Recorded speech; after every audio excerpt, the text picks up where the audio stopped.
Hi everyone, I'm going to do a book review today on The Girl in the Corn by Jason Offutt. This is a horror fiction. This was really well done. I would say it was like right up there kind of for me, kind of like in the Stephen King area. Now, granted, I haven't read like a ton of horror authors, but I really enjoyed reading this one. Now, at first, I was a little unsure because you're following a 6-year-old boy named Thomas, and he lives in the country, and his parents own a farm, and he's just cruising around, and he sees a fairy. He like kind of talks to it, and it waves to him and says like shush. And then that night, the fairy goes to him and tries to have him eat shit, right?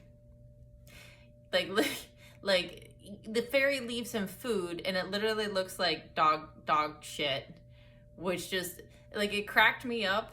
At the same time, was just like, what the hell is going on?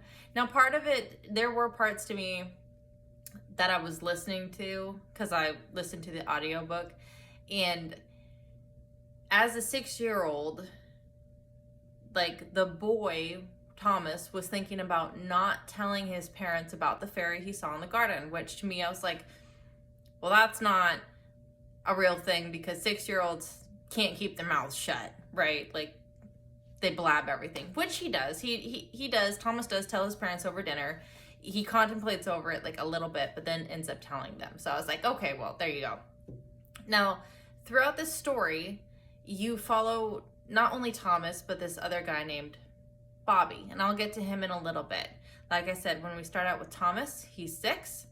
There's a fairy. This fairy comes in and out of his life repeatedly, and every time nothing good really happens or comes from her being there, right? Like initially, you're kind of like, well, that's weird. Like, why'd she leave poop for him to eat? And like, you're not sure whether, I don't know, for me, I was just like, it seems weird. Like the fairy doesn't seem like a good fairy, right?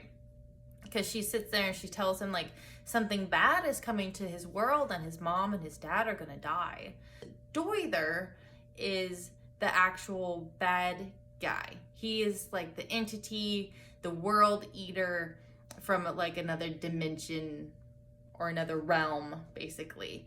And Doither is coming to this planet, Earth, to consume all of the souls in order to gain power because it's pretty weak right now.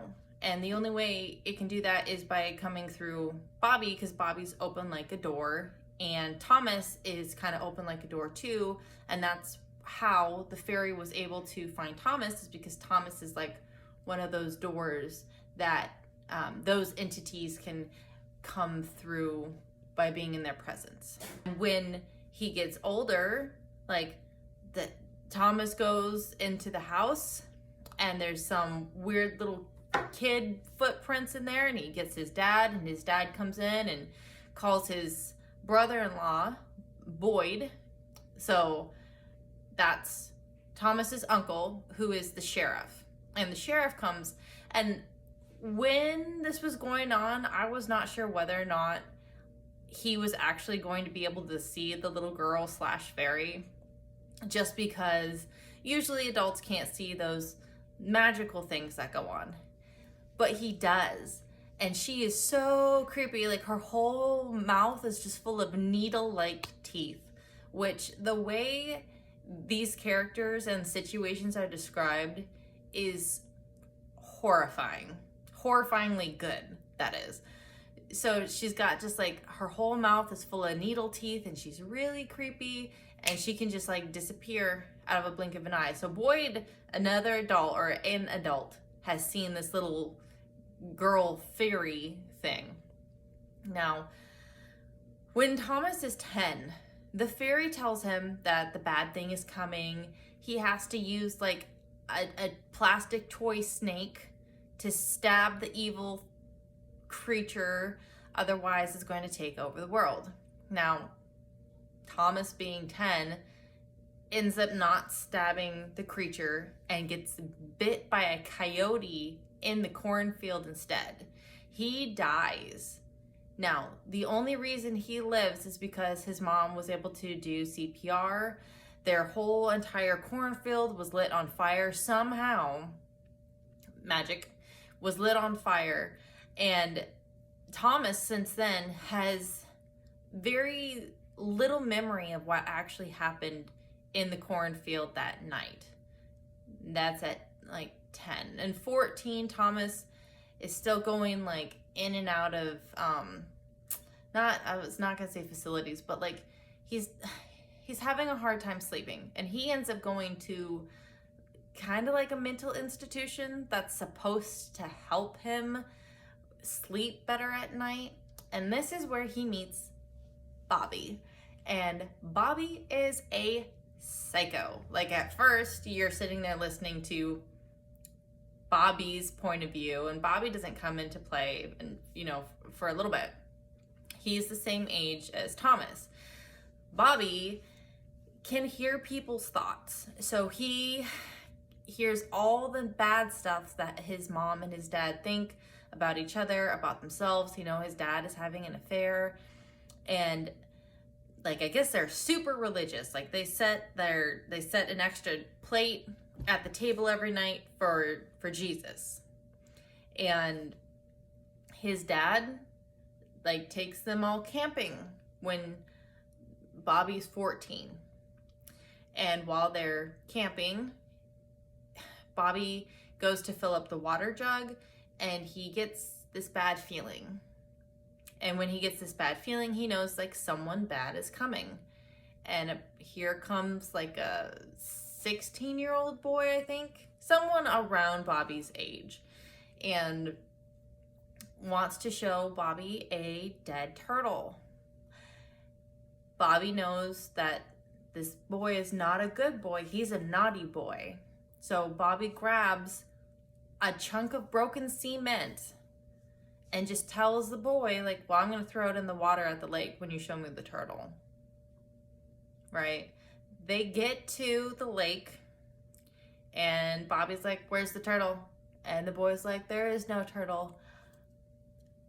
Grabs Bobby, grabs his testicles through his swim shorts or his jeans, whatever it was, shorts of some sort, and starts fondling him. Then this boy reaches his hands into Bobby's shorts and starts touching his penis. Now, for me, when I was reading this, I was like floored. I was just like, oh my God. So like, this boy is definitely getting freaking like violated, because it is not something he wants happening to him at all. And in this situation, Bobby's sitting here, and in his head, there's this voice who tells Bobby, like, this is a bad boy. You need to teach this bad boy a lesson. Like, he's not a good boy. He's a bad boy. You know what we have to do to bad boys. And Bobby takes this cement and beats the shit out of him. So bad, like his eyeball pops out of his socket, because like the bone breaks. 0 to 100 real fast. Instead of him like pushing the kid away and being like, get away from me, he just does this, beats his head in, and he starts laughing. And he goes back and gets the water that he filled up for his family. He cleans himself up a little bit, and then goes to the campsite, like eats nasty raw burgers with his family, and waits. And the cops come, and he's like, yeah, I did it. He touched my penis, so I bashed his head in with a cement brick. And then gets taken away by the police. And from there, Bobby jumps around between juvie institutions, mental institutions, and the like prison or jail or something until he reaches 21. But in the mental institution, this is where he meets Thomas. Thomas is a good boy, an actual good boy. Bobby is a bad boy who's crazy. And then you have Jillian, who is also kind of crazy. You figure out just how crazy she is later on down the road. So Jillian supposedly has been like raped by her stepdad, and killed him by stabbing him in the eye with a screwdriver. Okay, this is where these three main characters meet, and they have a huge impact on what goes on later on in the story. Being in the mental institution, Thomas doesn't get to really know Bobby. They have like 2, maybe 3 interactions before Thomas goes home, because at this point Thomas has been there for a couple months and isn't getting any better, so he's ready to go back to the farm and be with his family, because it's expensive being there, and it's just not working out for him. He gives Jillian his address and is like, okay, like, write to me, and well, maybe we can see each other when you get out. Now, Bobby can read Thomas's mind. Like, he can read everybody else's mind. He cannot read Jillian's mind. Not only that, Jillian shows certain kind of magical powers that are pretty sus. Yes, if you get what I'm saying. Now, I will admit, like, most of the book was not predictable, which was nice. Things surrounding Jillian, though, was semi-predictable, and I could kind of see or have a feeling what was going to happen with her character. What happens to Thomas is just like, poor Thomas had like a rough childhood and then had a rough time as a young adult trying to cope with all the crap that happened in his childhood and ended up becoming like an alcoholic. And Bobby is just messed up, and then as soon as he gets out of jail at 21, he goes and he does just like a crap ton of messed up stuff. Super freaking crazy. Like, what do you expect from Bobby? Bobby's just nuts. Yeah. When they reach adulthood, Jillian does end up getting back or finding Thomas, and they get to a point where she's honest about what and who she really is, and they work together to defeat Bobby and Doither. I'm gonna stop here just because I do feel like I've probably talked about at least half of the book, and I do feel like I've given like quite a bit of spoilers away already, and I don't want to give away the whole book, because I would really recommend that you get the book. You listen to the audiobook. The guy who narrates it does a pretty good job. I wasn't like super crazy about how he did the female voices, but narration is really hard. It really is. So for him to sit there and try to come up with, you know, different voices and accents for like 6+ people, like, I get it. So it just took a little bit to get used to the girl impressions, and then it was fine. So it's a pretty good audiobook. I'd recommend the audiobook personally. But it was a good book. I was really pleasantly surprised. I haven't really felt like that kind of suspense fear in a while. Like, I don't know. And the gruesomeness of like how people were dying was, and I sound sick being like this, but it was a good kind of gruesome. Like, it wasn't, I don't know, this is the way he described it.